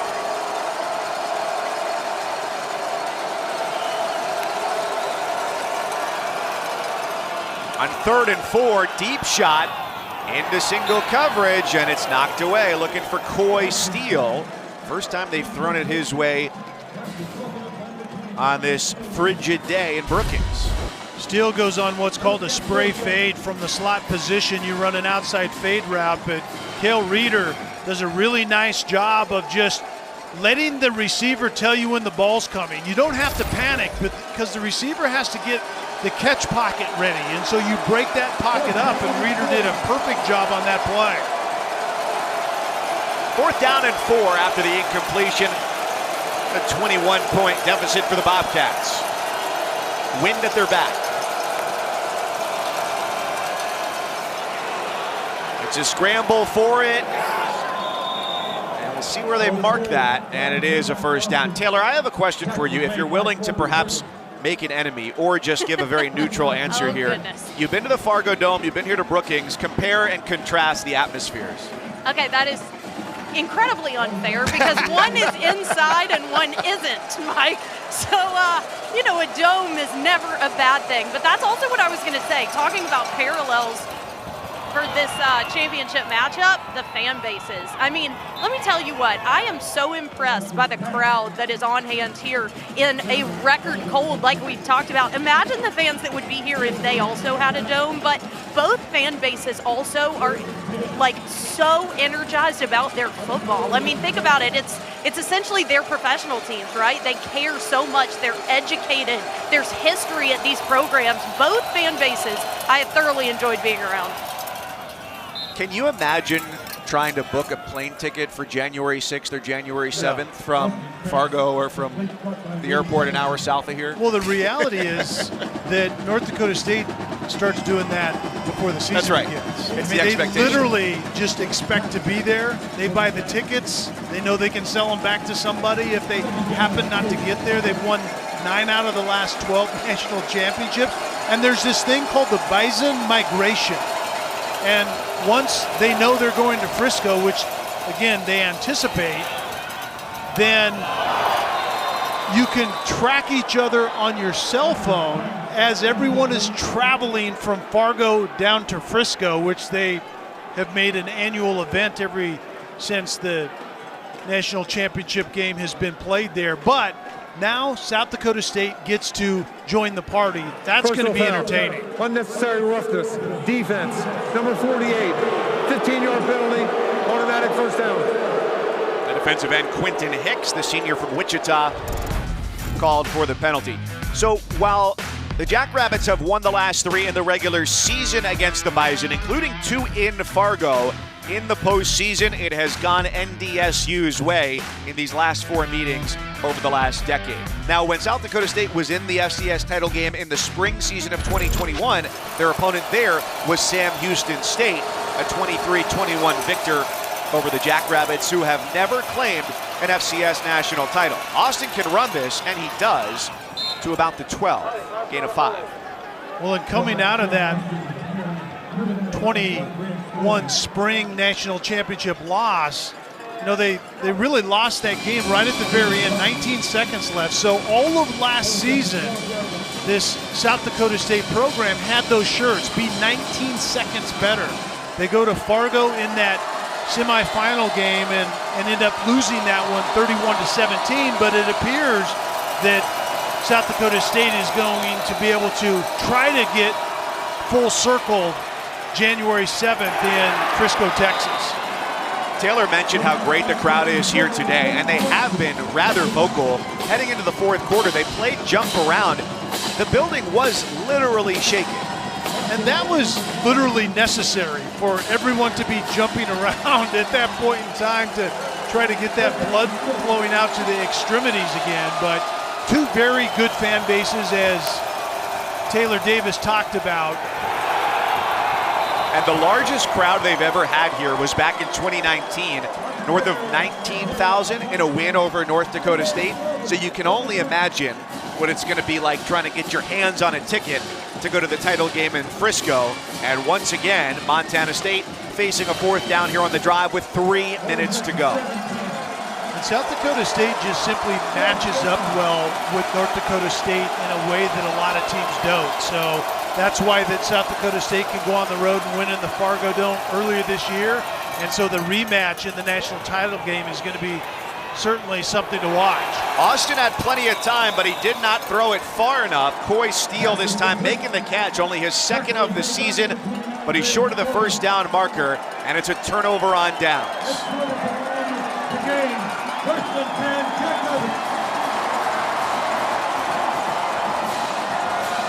All that's left to do now is move the chains and then pack their bags for the DFW Metroplex. And Mike, you probably have done games before where you talk to the coaches and one or the other will say, you know what, this is really a line of scrimmage game. And what they're meaning is offensive line, defensive lines of scrimmage are going to matter greatly in a game more than the next. Well, that is front and center when South Dakota State plays North Dakota State in Frisco in a few weeks. So the revenge tour, check number 1 for beating Montana State, which they lost to last year. This is the FCS title game in the spring last year, and Gronowski gets injured on this play. He suffers a left ACL injury. It kept him out the entirety of the fall season. He learned a lot being an observer, but you can imagine how many days, how many nights he spent thinking about getting back to that stage. Yeah, that has to be an amazing moment when the last second ticks off of this clock and Mark Gronowski knows that he gets back to that game once again, full strength, fully recovered, and is the cornerstone of what they're doing offensively behind that road grader and athletic offensive line. Taylor? Guys, I think it's interesting what Coach Stig told us this week, that they actually watched the post-game press conference of this game last year. He said it was their mental coach who actually encouraged them to do that, to sit down, watch the comments, and also put it aside, knowing those guys are moving on and we're a new team and a new year. I thought it was a really interesting approach. You know, sometimes coaches want to shy away from the stage and what the moment is. They embraced it. They faced it head on and used it as motivation, and now they'll be on the other side of that press conference tonight. And Montana State will be feeling the emotions on the converse of that as well. For players, as Coach Stiglmeyer said, who have played football since they were 5 years old, it ends with a tough game. And that's how it's going to end tonight for Montana State. But for South Dakota State, that dream deferred from May of 2021, they get another crack at it. And the jump around begins in earnest, and the emotion that we're seeing, there's so much wrapped up in that, from Mark Gronowski, this offensive line that wanted one more opportunity, this entire program that just wanted to take one more step past where they were a year ago, and here they have done it. And the Dakotas are going to be front and center in Frisco in just a few weeks for a national championship opportunity.